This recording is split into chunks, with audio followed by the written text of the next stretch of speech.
Dairy-free alternative milks are so popular these days, but they can be very expensive to buy at the supermarkets, and also there are sometimes some nasty, unnecessary ingredients in there. But you'll be happy to know it is super easy to make your own milk alternatives at home with your Kuvings EVO820 juicer. And all you need are 2 ingredients. Today we're making almond milk, and I have some almonds which I've soaked overnight in water, and some water. And all we're going to do is pop in some almonds, add some water, alternate between them, and before you know it, we will have our very own almond milk. Let's get started. Okay, so pop the machine on, just add a few almonds in, add some water, and we'll just alternate like that until we have the amount we need.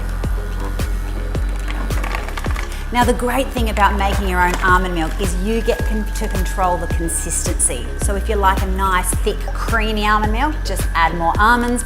And if you like a thinner, lighter almond milk, then just add more water. You have total control. And you can see the milk coming to life in the machine. It's swirling around in there, mixing up.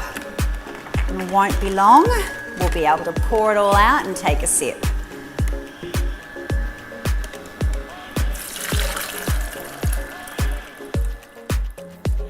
So check this out, beautiful, fresh, nutritious, homemade almond milk with just 2 ingredients, water and almonds. So amazing that you can make this at home all by yourself, so simply. Let's give this a try, shall we? Creamy, the most amazing flavour ever, and you know it's so healthy for you as well because there are no hidden nasties. And now you can add it to absolutely anything else you like. Kuvings.